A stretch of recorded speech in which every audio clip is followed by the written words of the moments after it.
Dan seperti biasa kajian kita kembali membuka dua sesi. Sesi yang pertama sesi penyampaian materi dan sesi yang kedua sesi tanya jawab. Dan kepada jamaah yang menyaksikan secara langsung dapat menggunakan mikrofon yang telah disediakan dari panitia untuk bertanya.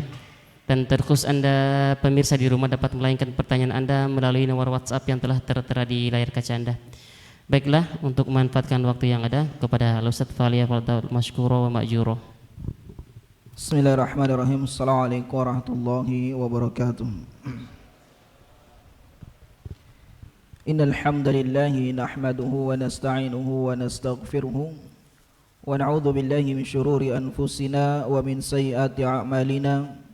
Man yahdihillahu fala mudhillalah wa may yudlil fala hadiyalah. Ashhadu an la ilaha illallah wahdahu la syarikalah wa ashhadu anna Muhammadan abduhu wa rasuluh. Allahumma salli wa sallim ala nabiyyina Muhammad wa ala alihi wa ashabihi wa man tabi'ahum bi ihsanin ila yaumiddin, amma ba'd.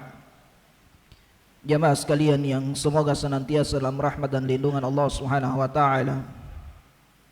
Alhamdulillah, senantiasa kita bersyukur dan memuji Allah Subhanahu wa taala.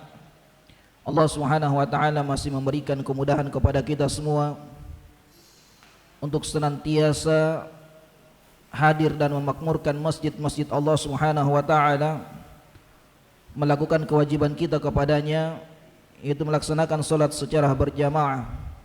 Semoga ibadah yang kita lakukan menjadi kebaikan bagi kita di dunia dan juga menjadi kebaikan bagi kita di hari akhirat kelak. Jamaah sekalian, kembali lagi kita melanjutkan ta'lim kita dalam kitab atau pada kitab Fikih Muyassar. Dan pembahasan kali ini masih berkaitan tentang pembahasan mengenai pernikahan. Namun yang menjadi pokok pembahasan kali ini adalah tentang nafkah atau nafkah.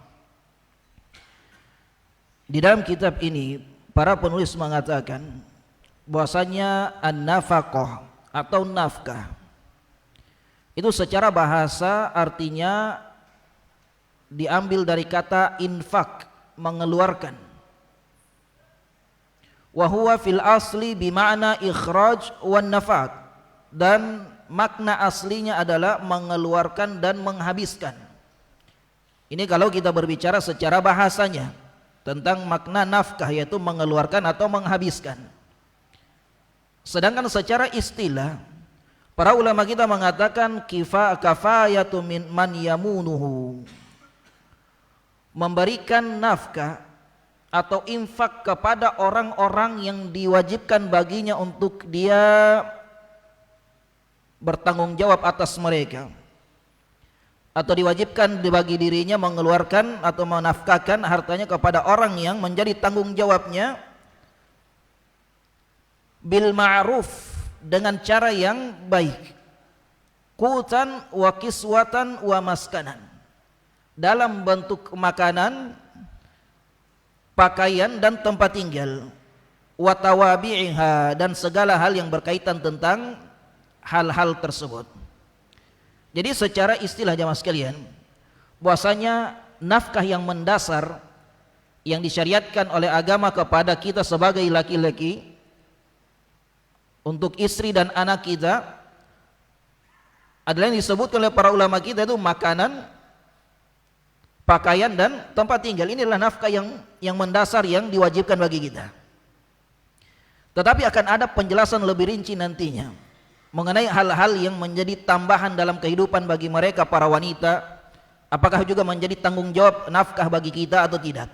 Dan kita akan bahas secara rinci nantinya, terkhusus berkaitan dengan skincare dan sebagainya. Baik, jamaah sekalian, kata para penulis mengatakan anwa'un nafaqat, bahwasanya nafkah itu ada 4 jenis. Nafkah ada 4 jenis. Jenis yang pertama, nafqatul insan ala nafsihi. Seseorang diwajibkan untuk menafkahi dirinya sendiri. Ini nafkah yang pertama. Bahwasanya setiap kita wajib untuk menafkahi diri kita sendiri. Wajib untuk memenuhi kebutuhan diri kita sendiri. Tapi yang kedua kata penulis, nafqatul furu' alal asl. Nafkah dari orang tua kepada anaknya. Yang ketiga, nafqatul usul alal furu', nafkah dari anak untuk orang tuanya. Dan yang keempat ada nafqatuz zauja ala zauj, nafkah istri dari suaminya. Tapi keempat hal ini akan diperinci oleh para penulis dalam kitab ini. Kata mereka, nafqatul insan ala nafsihi, hal yang pertama yang bagian dari jenis nafkah adalah kewajiban setiap orang untuk menafkahi dirinya sendiri. Setiap kita jamaah sekalian yang punya kemampuan, tanpa ada keterbatasan, punya kemampuan. Maksudnya kemampuan di sini adalah kemampuan untuk bekerja, kemampuan untuk mencari, maka diwajibkan bagi mereka untuk memenuhi kebutuhan dirinya sendiri tanpa menunggu belas kasihan orang lain. Jadi bahwasanya kita tidak boleh menunggu belas kasihan orang lain, melainkan kita mencari dan memenuhi nafkah kebutuhan kita sendiri. Ini menjadi tanggung jawab atas diri kita. Dan kita jamaah sekalian, dalam hidup kita, di antara hal yang kita butuhkan yaitu makan, tempat tinggal dan sebagainya. Bahwasanya ini menjadi kebutuhan bagi tubuh kita. Dan Nabi kita sallallahu alaihi wasallam menyebutkan dalam hadisnya, di antaranya beliau menyatakan, wa inna li jasadika 'alaika haqqan, dan sesungguhnya pada jasadmu, tubuhmu itu ada haknya pada dirimu. Fa'ti likulli dzi haqqin haqqan, maka berikan setiap yang memiliki hak atas hak mereka. Maka ketika kita mampu untuk mencari nafkah, maka wajib bagi kita untuk mencarinya dengan kemampuan kita. Maka tidak dibenarkan bagi orang-orang yang kemudian berdiam diri, menunggu dan sebagainya. Terlebih lagi yang hanya berpasrah, apalagi sampai berdiam diri atau berdiri di jalan-jalan kemudian menunggu belas kasihan orang diberikan dengan menengadakan tangannya. Ini diantara perbuatan-perbuatan mazmum, tercela. Olehnya Nabi SAW memberikan peringatan bagi mereka yang terbiasa meminta-minta dan menjadikan hal tersebut sebagai kegiatan dan penghasilan mereka, bukan untuk memenuhi kebutuhan mendesak, melainkan sebagai penghasilan dan untuk kehidupan mereka. Nabi SAW menyebutkan dalam hadisnya, la yazalu rajul yas'alu bin nas hatta ya'ti yaumal qiyamah laisa fi wajhihi muz'atu minal lahmin. Tidaklah seseorang senantiasa meminta-minta kepada orang lain, dia meminta di luar dari hal yang mendesak untuk dirinya. Kalau hal yang mendesak, kita katakan misalnya kita dalam kondisi yang safar, kemudian tidak ada bekal yang kita punya, lalu kita minta kepada orang lain untuk memenuhi kebutuhan kita, maka hal ini tidak mengapa karena kondisi yang mendesak. Tetapi kalau seandainya di luar dari kebutuhan yang mendesak, kita meminta-minta untuk mencukupi kebutuhan harian kita tanpa mencari pekerjaan, padahal kita orang yang mampu, Nabi SAW mengatakan, tidaklah seorang senantiasa meminta kepada orang lain, melainkan dia akan datang di hari kiamat dengan wajah yang tidak berdaging. Para ulama menjelaskan maksud dari wajah yang tidak berdaging adalah orang tersebut telah hilang rasa malunya. Dia buat dirinya di dunia menjadi sesuatu yang tidak lagi memiliki sifat malu. Dia rendahkan dirinya di hadapan manusia, sehingga dia datang di hari kiamat dengan wajah yang tidak berdaging. Olehnya jemaah sekalian rahmati Allah Subhanahu wa taala, kita katakan tadi bahwasanya wajib bagi setiap kita untuk memenuhi nafkah dirinya jika dia sanggup untuk mencarinya. Olehnya Nabi SAW ketika ada seorang sahabat yang terbebas dari perbudakan, ketika tuan dari budak ini meninggal, kemudian dia terbebas dari perbudakannya, Nabi SAW mengatakan kepada sahabat tersebut, beliau bersabda, ibda binafsika fatasaddaqa alaiha, mulailah untuk dirimu sendiri, maka infakkan atau carilah nafkah untuk dirimu. Nabi SAW mengatakan mulailah untuk dirimu sendiri. Kemudian beliau mengatakan fa in fadla syai' fali ahli, kalau ada sisanya, ada lebihnya dari nafkah yang kau dapat, maka berikan kepada keluargamu. Jadi hal yang pertama yang harus kita penuhi adalah kebutuhan diri kita pribadi dari hal-hal yang darurat. Kemudian ketika ada sisa baru kita berikan kepada keluarga, kepada anak, kepada istri, sebagaimana yang disebutkan oleh Nabi kita SAW. Kemudian beliau mengatakan fa in fadala an ahlika syai' falidha qarabatik, kalau seandainya engkau memiliki kelebihan dari apa yang kau penuhkan kepada keluargamu, maka berikan kepada orang-orang terdekatmu. kita sudah memenuhi kebutuhan dari anak istri kita, tetapi masih ada lebihnya juga dari harta yang Allah berikan, dari rezeki yang Allah berikan kepada kita, maka hendaknya kita keluarkan juga untuk orang-orang yang ada sekeliling kita, untuk orang-orang yang dekat dengan kita. Baik. Ini nafkah yang pertama jemaah sekalian. Bahwasanya kita harus memenuhi diri kita sendiri. Tapi yang kedua kata para penulis, nafqatul furu', kewajiban nafkah orang tua kepada anaknya. Bahwasanya orang tua terkhusus ayah atau bapak adalah orang yang dibebankan untuk memberikan nafkah kepada anak-anaknya.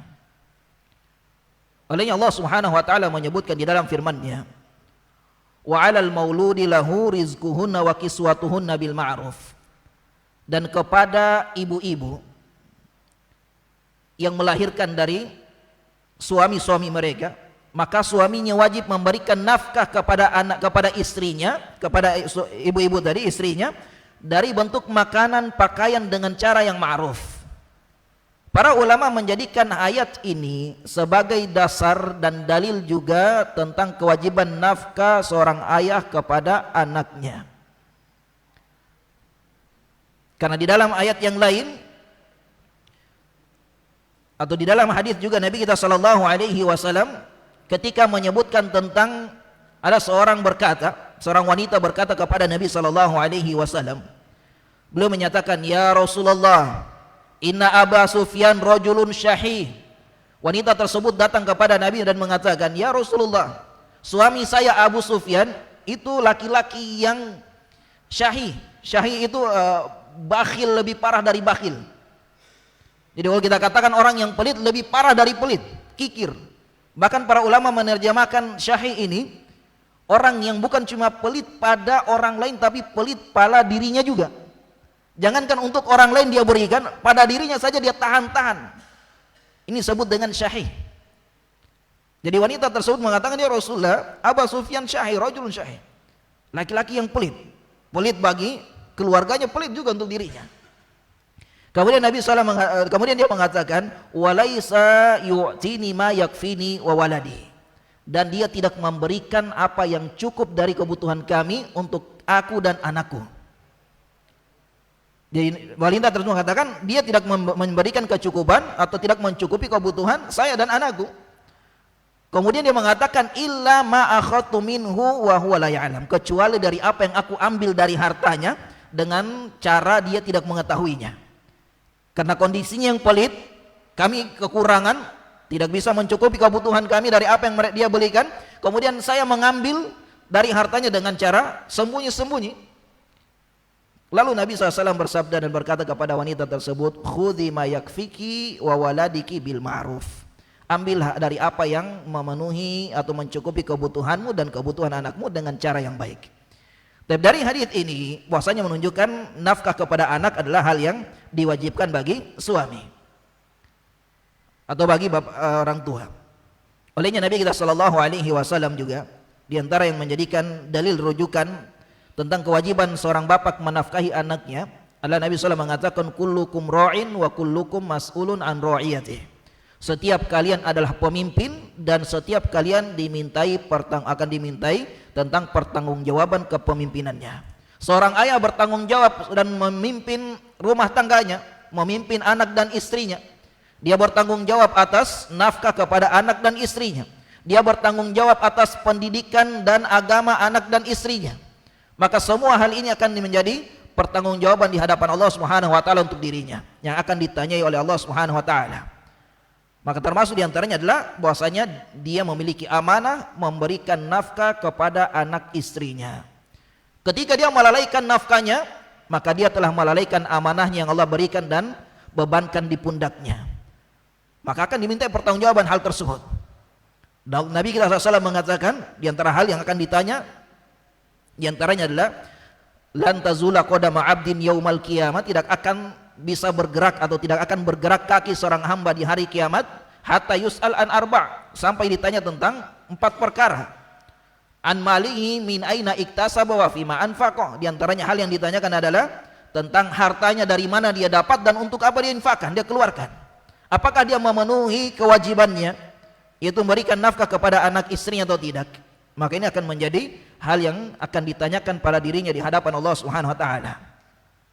Maka nafkah yang kedua yang diwajibkan yaitu nafkah dari seorang bapak kepada anaknya. Dan berkaitan tentang nafkah seorang bapak kepada anaknya, jemaah sekalian, para ulama kita juga menyatakan bahwasanya kalau seandainya seorang bapak meninggal, seorang bapak atau seorang ayah meninggal, maka yang memberikan nafkah kepada anak-anak, yang bertanggung jawab untuk menafkahi anak-anaknya adalah orang tua dari bapak tersebut atau kakek dari anak tadi. Hal ini berdasarkan ayat Allah Subhanahu wa taala yang kita baca tadi.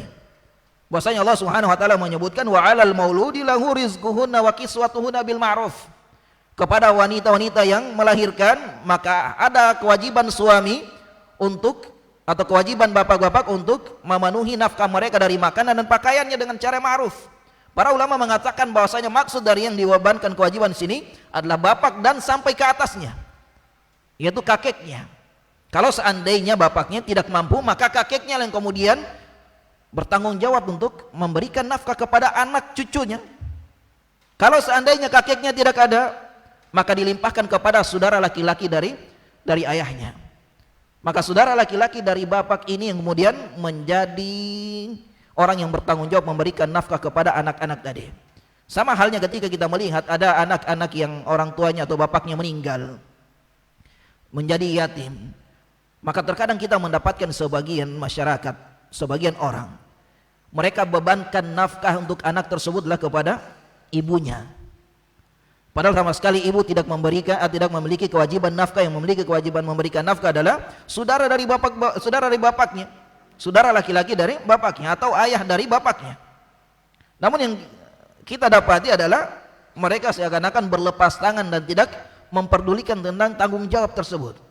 Mereka melalaikan, mereka membiarkan, menelantarkan dari kemanakan-kemanakan mereka yang menjadi tanggung jawab nafkah bagi mereka. Bahkan diantara mereka ada orang kaya misalnya memiliki harta yang berlebih dari rezeki yang Allah berikan kepadanya, namun juga tidak tergerak hatinya untuk memberikan atau memenuhi nafkah dari saudara yang meninggal. Kemudian jamaah sekalian rahmati Allah Subhanahu wa taala, berkaitan juga tentang nafkah kepada anak ini, para ulama kita mengatakan, ittafaqal ulama ala annal walid yajibu alaihi nafqatu auladihi sighar. Semua ulama sepakat bahwasanya seorang bapak itu diwajibkan untuk menafkahi anaknya dalam kondisi masih kecil, anak laki-lakinya. Alladzi la mala lahum hatta yablughul hulm, yang dimana mereka tidak punya harta, tidak punya uang sampai mereka balik. Bahwasanya seorang bapak diwajibkan untuk menafkahi anak laki-lakinya, dan ini kesepakatan para ulama bahwasanya kewajiban nafkah tersebut sampai anak tersebut balik. Kalau seandainya sudah balik, maka dia berlepas atau tidak lagi memiliki kewajiban menafkahi kepada anak untuk laki-laki. Kemudian juga mereka mengatakan, hal ini diantaranya perkataan dari Ibnu Munzir radhiyallahu anhu rahimahullah taala. Beliau mengatakan, wa ajma'a kullu man nahfadhu anhu min ahli ilm, yang kami ketahui dari para ulama, kata beliau, ala anna 'alal mar'i nafqatu auladihil atfal alladzina ma'la lahum, bahwasanya yang diwajibkan bagi seorang ayah adalah menafkahi anak-anak yang masih kecil, yang tidak memiliki harta atau yang tidak memiliki kemampuan mencari harta. Wali anna waladul insan ba'duhu, kata beliau, karena hakikatnya anak dari seorang itu adalah bagian dari dirinya. Anak kita adalah bagian dari kita. Wa huwa ba'dul walidihi, dan anak juga adalah bagian dari orang tuanya, atau orang tua adalah bagian dari anaknya. Fakama yajibu ala an yanfiqu ala nafsihi, maka sebagaimana kita diwajibkan menafkahi diri kita, wa ahlihi, dan istri kita, wa kadzalika yajibu an nunfik ala ba'dihi wa aslihi, maka diwajibkan juga untuk kita menginfakkan atau menafkahi kepada anak dan istri kita. Kemudian mereka mengatakan, wa ikhtalaful ulama fi luzumin nafaqah 'alal walid libnihi al-balik, dan para ulama berselisih pendapat tentang hakikat seorang anak yang sudah balik, apakah masih memiliki hak atau orang tuanya masih berkewajiban untuk menafkahinya atau tidak. Jadi seorang laki-laki, anak laki-laki yang balik, yang libnihil balik al-fakir al-qadir al-kazib al-kasb, seorang anak yang sudah balik yang tidak memiliki kemampuan, atau anak yang balik tetapi fakir yang tidak memiliki harta yang bisa mencukupi dirinya. Para ulama berselisih pendapat tentang apakah ayahnya masih memiliki kewajiban untuk menafkahinya atau tidak. Kalau kita katakan seorang anak yang mampu untuk mencari, mampu untuk melakukan pekerjaan, menghasilkan untuk dirinya, maka seorang ayah tidak lagi memiliki kewajiban menafkahinya. Tetapi kalau seandainya seorang anak yang fakir, susah baginya mendapatkan pekerjaan dan sebagainya, apakah ayahnya masih berkewajiban untuk memenuhi nafkah kepada anak tersebut di usia baliknya? Maka para ulama di sini berselisih. Namun kata mereka, wa alaihil jumhur wa aktsaru ulama, adapun pendapat kebanyakan para ulama, yarawna annahu la talzam nafaqatah, bahwasanya mereka melihat tidak diwajibkan untuk menafkahi anak tersebut.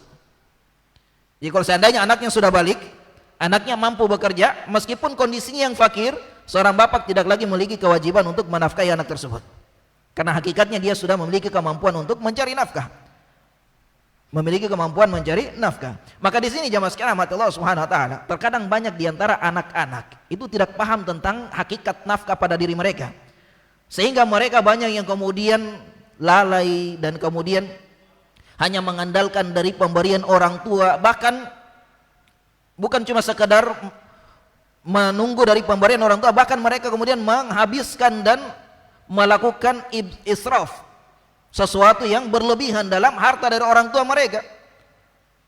Banyak kita jumpai dari anak-anak yang dimana mereka hanya menunggu dan menunggu dari pemberian orang tuanya, bahkan kadang dari pemberian orang tuanya dipergunakan untuk hal-hal yang tidak bermanfaat, digunakan pada hal-hal yang berbau maksiat. Padahal hakikatnya orang tua sudah tidak lagi memiliki tanggung jawab nafkah untuk mereka, tetapi yang mereka pahami dan mereka ketahui, pokoknya masih menjadi anak, orang tua harus beri kepada kita. Ini pemahaman dan keyakinan yang keliru tentunya. Dan orang tua harus pahamkan kepada anaknya, agar kemudian mereka bisa mandiri dan tidak bergantung kepada orang tua terus. Bahwasanya hakikat nafkah itu hanya sampai balik saja. Kalau sudah balik, maka disitulah dilihat kebaikan orang tua. Kalau dia mau berbuat baik kepada anaknya, dia berikan. Tapi kalau orang tua ingin mencukupkan kewajibannya sampai di situ saja, maka orang tua tidak berdosa. Orang tua tidak berdosa membiarkan anaknya yang sudah balik untuk mencari kebutuhan dan memenuhi kebutuhan dirinya sendiri. Baik, kemudian jamaah sekalian rahmatullah Subhanahu wa taala, kita katakan tadi ikhtalafa, ulama berselisih di sini tentang anak yang fakir. Sebagian ulama yang lain mengatakan orang tua wajib menafkahi anaknya yang fakir meskipun sudah balik. Orang tua wajib menafkahi anaknya yang fakir, dan ini kita katakan pendapat dari sebagian para ulama. Di antara yang berpegang dengan pendapat ini adalah perkataan dari Ibnu Taimiyah rahimahullah ta'ala. Jadi beliau mengambil pendapat ini tentang kewajiban seorang ayah memenuhi nafkah kepada anaknya yang fakir, anak laki-lakinya yang fakir. Dan yang menjadi dalil atau hujah bagi mereka tentang kewajiban ini, katanya bahwasanya Nabi SAW menyebutkan kepada wanita yang datang mengeluh kepada Nabi SAW tentang pemberian nafkah suami yang tidak cukup, Nabi mengatakan dan bersabda, khudhi ma yakfiki wa waladiki, ambil dari apa yang mencukupkan untuk dirimu dan anakmu. Jadi Nabi SAW tidak mengatakan di situ anakmu yang kecil atau anakmu yang besar. Jadi Nabi SAW mengatakan untuk dirimu dan anakmu secara umum, sehingga ini yang menjadi dalil bagi mereka mengatakan berarti orang tua memiliki kewajiban untuk memberikan nafkah kepada anaknya yang fakir, anaknya yang tidak memiliki harta meskipun dalam usia sudah balik. Baik, ala kulli hal kita katakan di sini khilaf, tetapi pendapat mayoritas ulama mengatakan tidak lagi ada kewajiban seorang bapak menafkahi anak laki-lakinya yang sudah balik. Tapi adapun untuk anak wanita, maka ulama mayoritas menyatakan anak wanita itu wajib dinafkahi sampai dia menikah. Jadi kalau kita punya anak wanita, maka kita wajib menafkahi anak tersebut sampai dia menikah. Ketika dia menikah, maka berpindahlah kemudian tanggung jawab nafkah dari bapak menuju kepada seorang suami atau suaminya. Maka seorang bapak wajib menafkahi anak wanitanya dan tidak dibenarkan baginya menyuruh anak perempuannya untuk bekerja. Seorang bapak wajib menafkahi anak wanitanya, perempuannya. Tidak dibenarkan membiarkan anak perempuannya bekerja, apalagi pada pekerjaan-pekerjaan yang ada maksiat dan ikhtilat di sana. Adanya campur baur laki-laki dan perempuan. Adanya kemaksiatan di tempat pekerjaannya. Adanya kondisi-kondisi yang memungkinkan menghantarkan anaknya terjatuh kepada kemaksiatan dan dosa. Makanya diantara dosa bagi bapaknya yang membiarkan anaknya bekerja di tempat tersebut. Karena yang menjadi tanggung jawab nafkah pada dirinya adalah bapaknya. Seorang wanita sampai dia menikah, nafkahnya ditanggung oleh suaminya. Ditanggung oleh bapaknya. Ketika dia menikah kemudian berpindah tanggung jawab nafkah kepada suaminya. Dan ini disebutkan oleh para ulama kita. Mereka juga mengatakan bahwasanya yajibu wa ammal bint fa aktsarul ulama talzamun nafaqu 'alaiha hatta tatazawaj. Kata mereka bahwasanya pendapat mayoritas ulama mengatakan bahwasanya wajib bagi seorang bapak menafkahi anak wanitanya sampai dia balik. Sampai dia menikah. Tapi kemudian jamaah sekalian rahmati Allah Subhanahu wa taala, nafkah yang ketiga. Kata penulis nafqatul usul, nafkah seorang anak untuk orang tuanya. Jadi seorang anak wajib menafkahi orang tuanya, terlebih lagi ketika orang tuanya sudah tidak bisa menghasilkan atau tidak berpenghasilan, sudah tua renta. Maka seorang anak wajib untuk memberikan nafkah kepada orang tuanya. Di antara dalil yang menunjukkan atas kewajiban ini, Allah Subhanahu wa taala menyebutkan di dalam firman-Nya wasahibuhuma fid dunya ma'rufa, dan pergaulilah orang tua kalian dua-duanya dengan cara yang baik. Tapi para ulama mengatakan menggauli orang tua atau bergaul dengan orang tua dengan cara yang baik maksudnya adalah kita memberikan apa yang mereka butuhkan. Di antaranya juga firman Allah Subhanahu wa taala wabil walidaini ihsana, dan berbuat baiklah kepada kedua orang tua kalian. Di antara bentuk berbuat baik kepada kedua orang tua adalah memberikan atau menafkahi atau memenuhi kebutuhan mereka. Makanya di antara bentuk perbuatan baik seorang anak kepada orang tuanya. Olehnya dengan dalil ini atau ayat ini, para ulama kita mengatakan seorang anak berkewajiban menafkahi orang tuanya. Terlebih lagi kita katakan kalau orang tuanya sudah tidak bisa bekerja, hanya tinggal menunggu dari anak-anak mereka. Tapi di antara dalil juga jamaah sekalian, Nabi kita sallallahu alaihi wasallam menyebutkan dalam hadisnya, beliau bersabda, "Inna atyaba ma akala rajul min kasbihi." Sesungguhnya sesuatu yang paling baik yang dimakan oleh seseorang adalah dari hasil tangannya sendiri. Nabi SAW mengatakan, sesungguhnya sesuatu yang paling baik untuk dimakan oleh seseorang adalah dari hasil jerih payahnya sendiri, hasil kerjanya sendiri. Wa waladuhu min kasbihi, dan anaknya adalah jerih payahnya. Nabi SAW mengatakan anak itu adalah jerih payah dari orang tua. Maka orang tua mengambil bagian dari anaknya untuk kemudian memenuhi kebutuhan dirinya. Karena Nabi SAW mengatakan dan anak adalah jerih payah orang tua. Dan di antara dalil juga Nabi SAW menyebutkan dalam hadisnya, beliau bersabda, anta wa maluka liwalidika. Nabi SAW mengatakan kepada Amr bin As radhiyallahu anhu, beliau menyatakan bersabda, anta wa maluka, kamu dan hartamu liwalidika, punya orang tuamu, punya bapakmu. Nabi SAW mengatakan kamu dan hartamu punya bapakmu. Maksud di sini adalah kamu dan hartamu itu ada kewajiban nafkah untuk bapakmu. Bukan berarti semua harta yang kita miliki punya bapak kita boleh mengambil harta kita semuanya, tidak. Melainkan ada kewajiban kita untuk memenuhi nafkah kepada orang tua kita. Kemudian Nabi SAW mengatakan inna auladakum min tibi kisbikum, sungguhnya anak-anak kalian diantara penghasilan yang baik untuk diri kalian.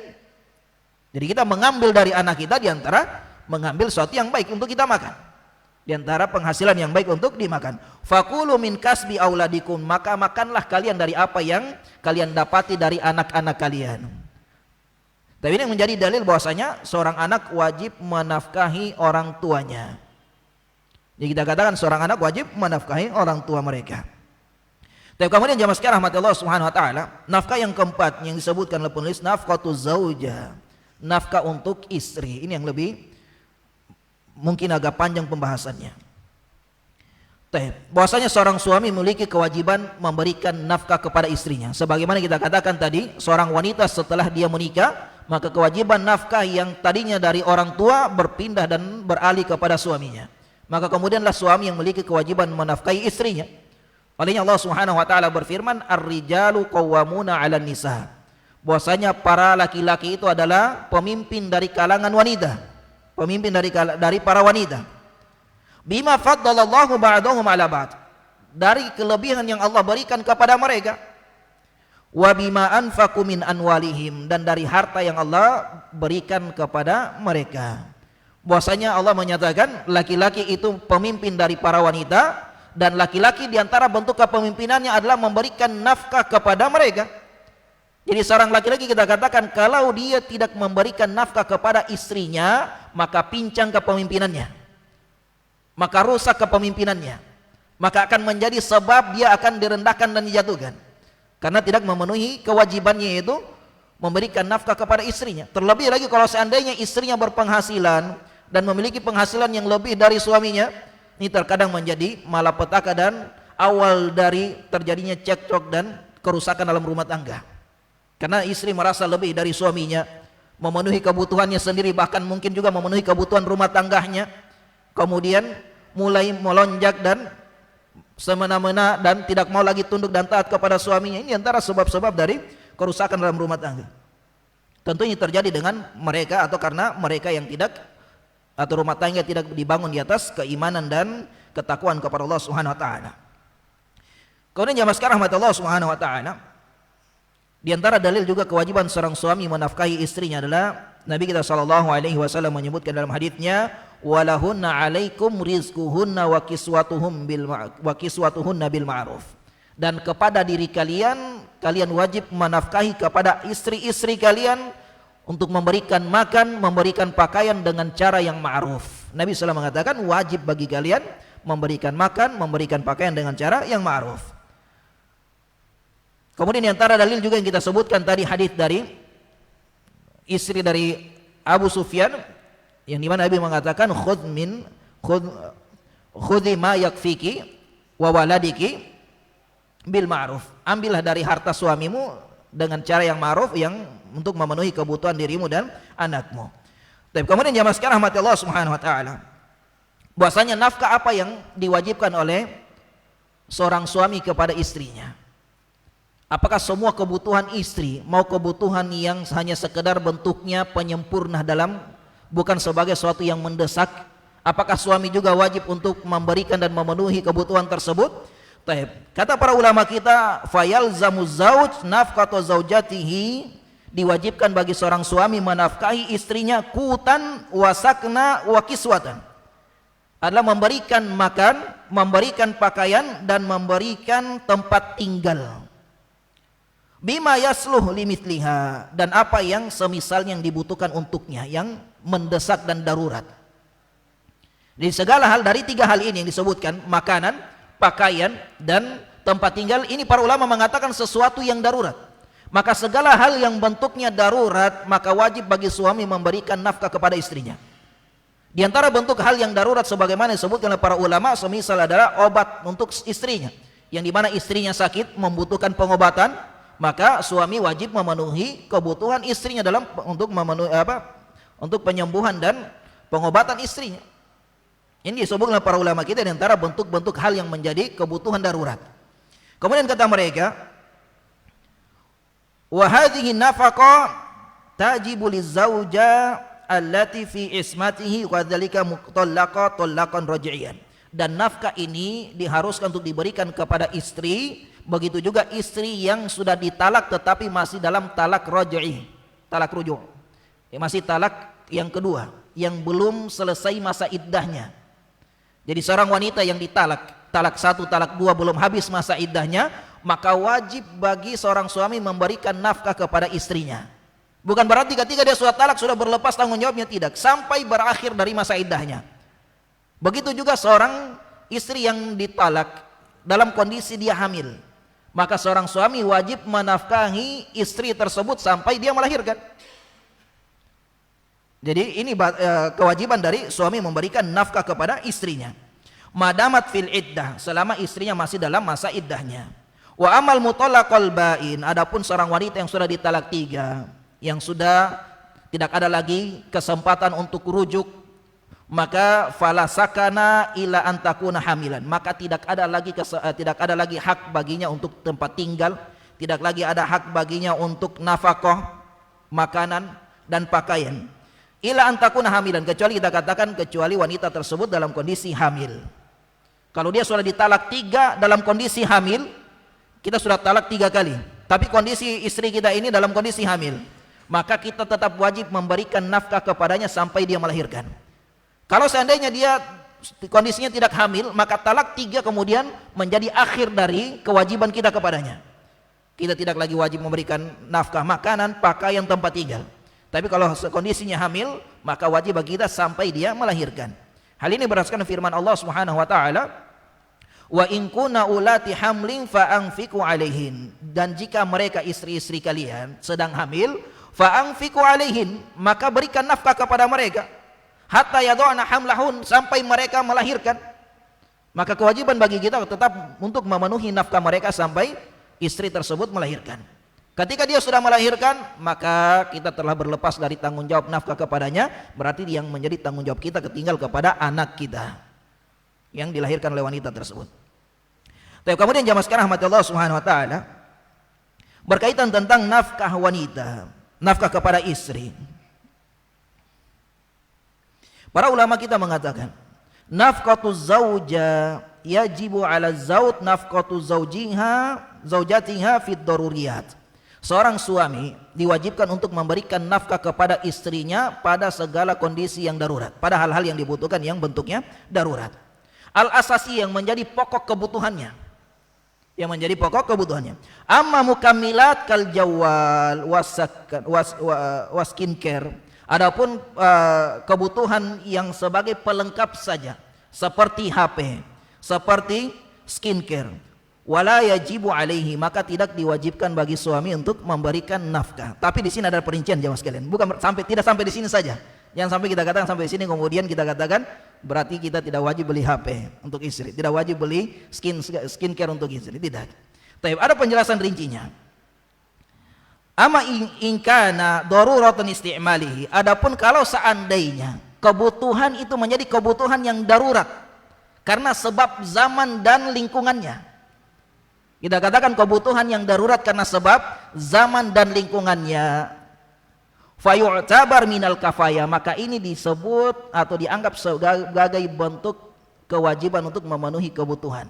Kafaya disebut dengan kafaya, suatu yang harus dipenuhi oleh suami kepada istrinya. Kalau kita katakan tadi suatu yang menjadi kebutuhan karena zaman dan tempatnya, maka ini para ulama mengatakan di antara hal yang wajib untuk dipenuhi. Wala tastagni anhu illa bih, yang dimana seorang istri tidak merasa cukup kecuali dengannya, yang dimana mayoritas para istri itu menggunakan dan memilikinya, dan mereka tidak akan cukup dengan dirinya kecuali dengan memiliki hal tersebut, maka itu menjadi kewajiban bagi suami menafkahi istrinya. Fawajib ala zaud infaqihi, maka wajib bagi suaminya menafkahinya. Tapi kemudian jemaah sekalian, berkaitan dengan skincare yang kita bahas tadi, bahwasanya ada beberapa hal dan kondisi yang dimana dia akan menjadi wajib dan yang dimana dia akan menjadi sesuatu yang tidak diwajibkan. Tapi kapan dia diwajibkan? Para ulama kita mengatakan hajat tibbiyah, ketika dia menjadi kebutuhan untuk keperluan penyembuhan. Kita katakan misalnya istri punya penyakit, di antara penyakitnya misalnya jerawat yang parah atau penyakit kulit yang dimana membutuhkan skincare misalnya. Maka dalam kondisi ini karena kebutuhan darurat itu sebagai bentuk pengobatan, maka wajib bagi suaminya memenuhinya, memberikan kebutuhan istrinya. Ini yang pertama. Yang kedua, adapun dalil tentang hal ini, adapun di antara perkataan para ulama tentang hal ini adalah merujuk kepada sebuah kaidah. Di antara kaidah adalah ma yahtaju ilaihi zauja. Perkataan dari Ibnu Qudamah, perkataan Ibnu Qudamah mengatakan yajibu laha ma tahtaju ilaihi minad dawa waduhun, bahwasanya seorang suami berkewajiban memberikan kebutuhan dari istrinya dalam bentuk obat atau bentuk minyak yang dibutuhkan untuk kebutuhan pengobatan dirinya. Tapi ini menjadi hujah dan perkataan para ulama tentang kewajibannya. Di antaranya juga perkataan Imam Nawawi rahimahullah taala, beliau menyatakan wa alatu tanzifil badan wajiba ala zauj, dan kebutuhan untuk membersihkan tubuh bagi seorang istri maka diwajibkan bagi suami untuk memenuhinya. Ini perkataan dari Imam Nawawi rahimahullah taala dalam kitabnya Raudhatut Thalibin. Baik, ini yang pertama. Yang kedua, berdasarkan urf lingkungan, kebiasaan lingkungan tersebut, lingkungan setempat. Kalau seandainya seorang wanita atau kita tinggal di perkotaan, yang dimana di perkotaan cuacanya ekstrim, panas, polusi dan sebagainya, kalau tidak pakai skincare maka akan rusak kulitnya istri kita. Maka dalam kondisi seperti ini wajib bagi suami memenuhi kebutuhan skincare bagi istrinya. Ini fatwa-fatwa, ini fatwa kontemporer, fatwa yang difatwakan oleh ulama-ulama belakangan. Berdasarkan kondisi dan keadaan. Nah, mereka mengatakan wajib bagi seorang suami memenuhi kebutuhan istrinya. Jika kondisi cuaca panas yang dimana bisa mengkhawatirkan rusak dari kulit istrinya, maka diwajibkan bagi suami untuk memenuhi kebutuhan skincare bagi istrinya. Adapun dalil di sini mereka menjadikan hujah di antara hujah adalah al-'ada muhakkamah. Kebiasaan itu adalah hukum atau sesuatu yang menjadikan landasan hukum. Kebiasaan maksudnya di lingkungan perkotaan para wanita rata-rata pakai skincare yang dimana itu menjadi kebiasaan mereka, maka ini menjadi sebagai hukum dalam pengambilan keputusannya. Nah, kemudian yang ketiga kata mereka, suami yang menuntut istrinya tampil cantik. Kalau ada seorang suami yang menuntut istrinya tampil cantik, kulit harus glowing, maka wajib bagi suami untuk menyiapkan. Bukan cuma sekedar dia menuntut, tetapi wajib baginya untuk menyiapkan dari kebutuhannya. Tapi para ulama mengatakan, kenapa seorang suami wajib untuk memberikan dan memenuhi apa yang dibutuhkan dari istrinya tentang tuntutan dirinya? Kata mereka, ini berdasarkan kaidah man wajaba alaihi syai' wajabalah. Man wajaba alaihi syai' wajibalah. Siapa yang mewajibkan sesuatu kepada orang lain, maka wajib dirinya untuk memenuhi apa yang dia wajibkan padanya. Di antara ma la yatimu illa bihi, dari apa yang tidak bisa terpenuhi kecuali dengannya. Jadi kita menginginkan istri kita cantik, glowing, maka hal itu tidak bisa terpenuhi kecuali dengan kita penuhi apa yang dia butuhkan dari skincare-nya, maka berarti wajib bagi kita siapkan kebutuhan tersebut. Ini kita katakan di antara hal yang diwajibkan. Kalau seandainya kondisinya dia hanya sebagai pelengkap atau suatu yang berlebihan dalam apa yang dia pakai dan dia gunakan. Semisal kita katakan seorang istri tinggal di kampung, kebiasaan orang kampung tidak pakai make up, tidak pakai skincare, biasanya paling pakai bedak saja. Kalau seandainya kita katakan istri cuma tinggal di kampung, kebiasaan orang kampung cuma pakai bedak, maka kita tidak memiliki kewajiban untuk memenuhi skincare istri. Atau semisal kita katakan istri kita itu meminta kebutuhan skincare yang dimana berlebihan, adanya israf di sini, sesuatu yang berlebih. Dia katakan saya butuh skincare 5 juta setiap bulannya, maka ini sesuatu yang berlebihan, maka kita tidak wajib untuk memberikan kebutuhan yang dia minta atau nafkah skincare yang dia minta, maka tidak ada kewajiban bagi kita. Tapi bahkan para ulama mengatakan kalau seandainya seorang istri meminta atau dia meminta kepada kita nafkah skincare dan skincare tersebut dipakai untuk tabarruj, dia menampakkan dirinya di hadapan orang-orang yang bukan mahramnya, atau dia tampilkan dirinya di media sosial, dia foto kemudian atau dia video lalu dia tampilkan dirinya di media sosial, maka hal ini diharamkan bagi suami untuk memberikan skincare kepada istrinya. Diharamkan bagi suami memberikan skincare kepada istrinya. Baik. Dan bahkan kalau seandainya suami memberikan, kemudian istrinya melakukan hal yang kita sebutkan tadi, menampakkan dirinya di hadapan laki-laki yang bukan mahramnya, kemudian menampakkan dirinya di media sosial, maka suami ini terjatuh ke dalam keharaman dan bahkan masuk ke dalam kategori dayuth. Dayuth adalah orang-orang yang membiarkan istrinya dinikmati oleh orang lain dan dia tidak memiliki ghirah, kecemburuan terhadap hal tersebut. Dan ini diantara kelompok yang diharamkan untuk masuk ke dalam surga Allah Subhanahu wa taala. Oleh Nabi SAW menyebutkan di antara 3 kelompok tidak masuk surga atau 5 kelompok, 5 orang, di antaranya salah satunya adalah ad-dayuth, laki-laki yang tidak memiliki kecemburuan terhadap istrinya. Dia lihat istrinya, dia berlenggak-lenggok di hadapan orang lain. Dia lihat istrinya ketika berbicara, dia rendahkan suaranya, dia lembutkan suaranya kepada laki-laki yang bukan mahramnya. Dia lihat istrinya kemudian tidak mengenakan jilbab atau mengenakan jilbab yang hanya lilin-lilin, lalu dia tampakkan dirinya di depan orang lain atau di media sosial, atau dia biarkan istrinya joget-joget di depan umum, senam di depan umum. Ini diantara bentuk laki-laki yang dayuth, yang diharamkan untuk masuk surga oleh Nabi, disebutkan oleh Nabi kita sallallahu alaihi wasallam. Maka ini keharaman bagi mereka ketika memberikan kebutuhan skincare kepada istrinya dengan untuk diperuntukkan dalam hal-hal yang kita sebutkan tadi. Kemudian jamaah sekalian rahmati Allah Subhanahu wa taala,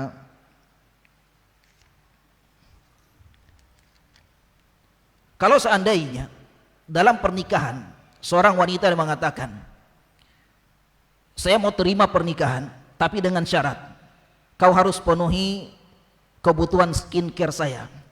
Tapi misalnya dia katakan, saya mau terima lamaran ini dengan syaratnya adalah saya mau kau penuhi kebutuhan skincare. Dalam syarat seperti ini para ulama membagi kondisinya dalam 2 hal. Hal yang pertama kata mereka, kalau seandainya syaratnya itu adalah syarat yang mubah dan syarat yang ma'ruf. Ma'ruf maksudnya adalah tidak berlebihan, sesuai itu yang tidak berlebih. Misalnya katakan, saya mau terima lamaranmu tapi dengan syarat kau penuhi skincare tiap bulan saya 300.000. Maka ini suatu yang ma'ruf, biasa, suatu yang ringan. Maka hal ini para ulama mengatakan syaratnya sah dan wajib bagi suami ketika menerima syarat tersebut dan menerima pernikahan tersebut, maka wajib bagi untuk memenuhi skincare yang diminta oleh istrinya. Kalau dikatakan ini suatu yang ma'ruf, yang mubah. Kalau seandainya syarat yang dia katakan adalah, dia katakan syaratnya terkandung suatu yang haram.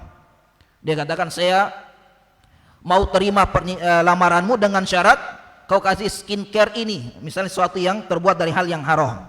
Atau dia katakan, saya mau terima lamaran tapi kau wajib memberikan kebutuhan skincareku 5 juta 1 bulan dan dari brand-brand ternama dari luar negeri dan sebagainya. Maka para ulama mengatakan syarat ini fasid, batal, tidak sah syaratnya.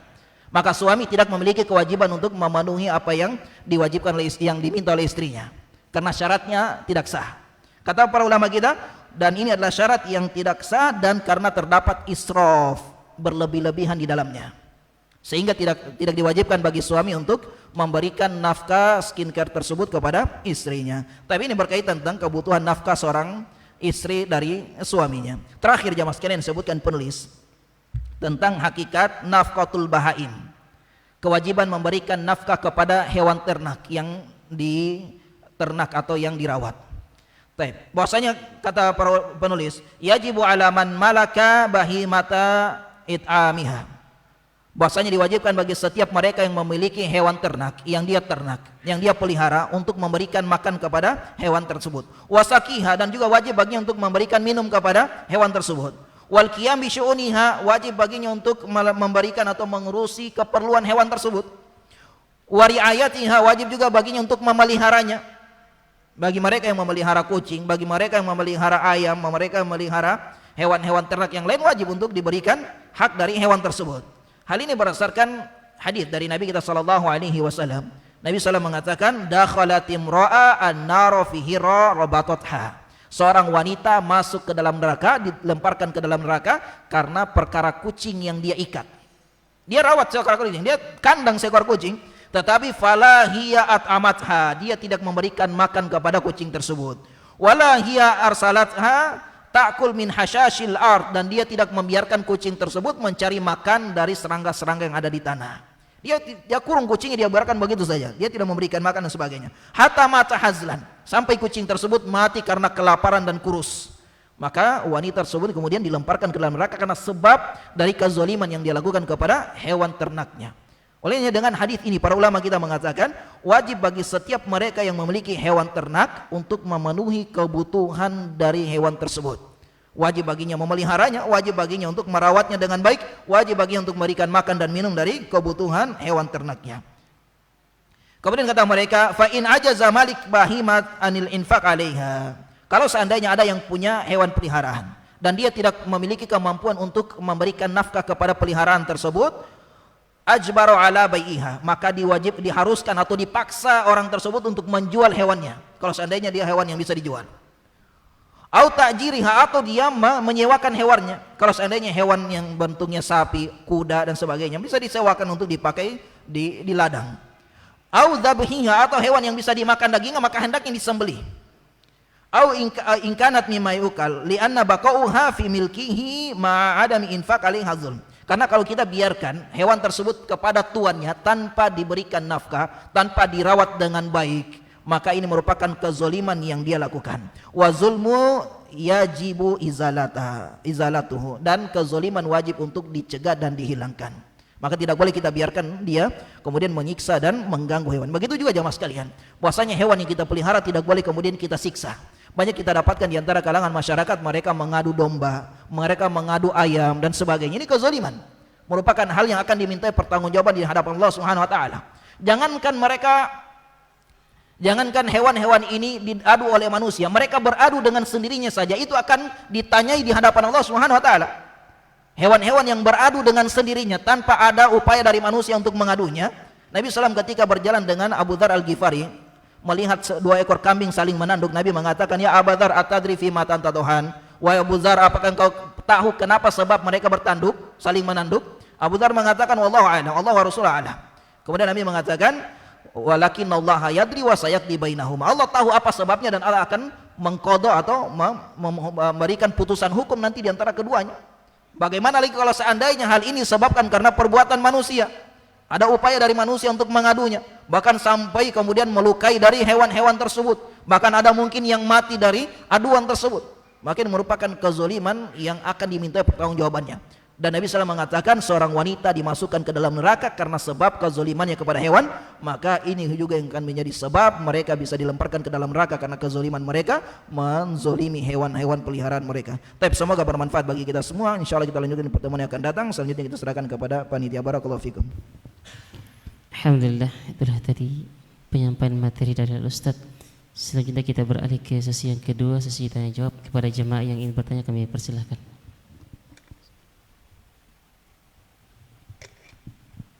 Baik, apabila belum ada, kita bacakan tadi secari kertas. Bismillah. Assalamualaikum Ustaz. Waalaikumsalam warahmatullahi wabarakatuh. Saya sudah bekerja, tapi terkadang saya masih suka minta bantuan uang kepada bapak saya. Apakah itu boleh? Karena gaji saya tidak cukup memenuhi untuk saya berobat. Barakallahu fikum. Nah, jamaah sekarang rahmat Allah Subhanahu wa taala, kita minta bantuan kepada siapa saja hukumnya boleh, selagi bantuan tersebut benar-benar pada hal yang kita butuhkan. Dan kita lebih dianjurkan untuk ketika memiliki kebutuhan, kita minta kepada orang yang terdekat lebih dahulu. Jangan kita kemudian keluar kepada orang lain. Kita cari kepada orang tua kita, saudara kita, anak kita. Ini yang kemudian yang menjadi orang yang pertama yang kita minta bantuan kepada mereka. Karena tentunya mereka juga mendapatkan kebaikan dari kita, terkhusus kita kepada sebagai orang tua, kita melakukan kebaikan kepada anak kita, begitu juga kita sebagai anak melakukan kebaikan kepada orang tua, maka kita hendaknya kemudian mengambil kebaikan dari mereka. Dan terlebih lagi kalau seandainya kita seorang ayah yang membutuhkan bantuan kepada anaknya, maka jangan segan-segan meminta kepada anaknya. Karena diantara harta dari anak adalah ada hak dari orang tuanya. Jadi kita katakan tidak mengapa kita minta bantuan kepada siapa saja dengan syarat memang kita membutuhkan.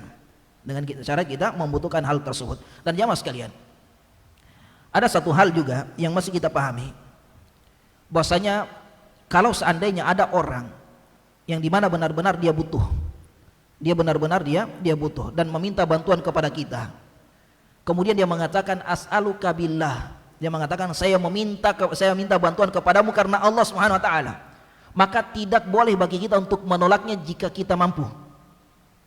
Tidak boleh bagi kita untuk menolaknya jika kita mampu. Ini dibahas secara rinci, pembahasan ini dibahas di dalam kitab Tauhid. Sebenarnya ada hadisnya tentang hal ini. Tentang siapa yang meminta kepada seorang dengan menyatakan as'aluka billah, saya meminta kepadamu dengan menyebut nama Allah, pada suatu yang memang dia butuh, kondisi yang darurat, maka kita yang memiliki kemampuan untuk memenuhi kebutuhannya atau memberikan permintaannya, maka tidak boleh kita menolak.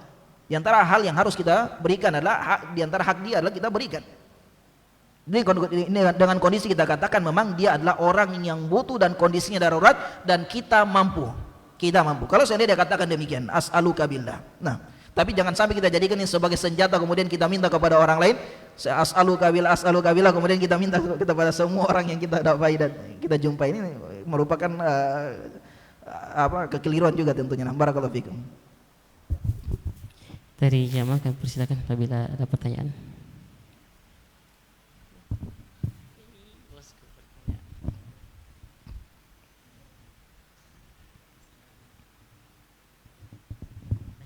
Assalamualaikum Ustaz. Waalaikumsalam warahmatullahi Yang saya tanyakan, bagaimana Bapak tiri punya anak tiri perempuan kemudian bekerja di salah satu apakah kafe, kemudian di karaoke atau di biliar yang tidak tahu sama sekali hukumnya, dan ibu kandungnya membiarkan seperti ini, bagaimana hukumnya Ustaz? Nah. Terima kasih. Tapi bapak tiri yang dimaksud di sini istri yang dia nikahi memiliki anak bawaan. Ya. Baik. Jadi anak bawaan dari istri kita tidak memiliki tanggung jawab atas pendidikan mereka. Karena yang bertanggung jawab untuk pendidikannya adalah bapak kandungnya, saudara atau keluarga dari bapak kandungnya. Mereka yang memiliki tanggung jawab untuk menafkahinya, mereka memiliki tanggung jawab untuk pendidikannya, pengajarannya. Kalau seandainya kita sebagai suami dari ibunya dan kita melihat adanya kepatuhan dari anak dan kita memiliki kemampuan untuk mengarahkan, memiliki kemampuan untuk menasihati dan sebagainya, maka di antara hal yang dianjurkan bagi kita untuk menasihatinya. Olehnya Nabi SAW menyebutkan dalam hadisnya, tentang hadis yang umum, man ra'a minkum munkaran falyughayyir biyadihi. Siapa melihat di antara kalian keburukan, dia cegah dengan tangannya.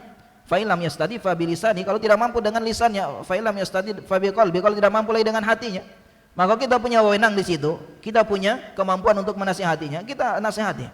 Kita arahkan bahwasanya perbuatan tersebut bagian dari keharaman, tidak boleh seorang wanita bekerja di tempat-tempat yang ada hal-hal yang haram di situ. Maka kita arahkan dia, kita katakan. Tapi kalau seandainya dia mau nolak, dia katakan jangan urus saya, orang tua saya bertanggung jawab, bukan kamu orang tua saya, kita lepaskan. Kita tidak memiliki kewajiban untuk kemudian menarik dia dengan paksa. Karena kewajiban kita hanya sekedar menyampaikan saja, mengingatkan. Kewajiban kita hanya sekedar mengingatkan. Dan kita tidak memiliki kewajiban kita harus didik dia dengan baik, karena dia di bawah tanggung jawab dan amanah dari orang tuanya, bapak kandungnya atau saudara-saudara dari bapak kandungnya. Nah, barakallahu fikum. Dan ibunya sebenarnya memiliki tanggung jawab juga. Jadi kita nasihati ibunya untuk ibunya menasihati anaknya. Ibunya diantara orang tua dari anak tersebut, maka ibu juga memiliki tanggung jawab terhadap anak tersebut untuk mengarahkan anak tersebut di jalan kebaikan dan mencegah atau menghindarkan anak tersebut dari dosa dan maksiat. Nah, barakallahu fikum. Alhamdulillah, itulah tadi jawaban dari Ustaz. Sebelum kajian kita tutup, kami dari selaku panitia masjid sedikit menyampaikan bahwasanya di An-Nur sedang ada pendaftaran hewan kurban. Jadi bagi jamaah yang ingin mendaftarkan dirinya, silakan langsung menghubungi langsung panitia Masjid An-Nur, baik kurban sapi jama'i, mandiri ataupun kambing. Sedikit kami rincikan bahwasanya untuk jama'i per orangnya 2.300.000 dan untuk kambing per ekornya 3.300.000. Baik, dengan berakhir jawaban tadi maka berakhir pula kajian kita di malam hari ini.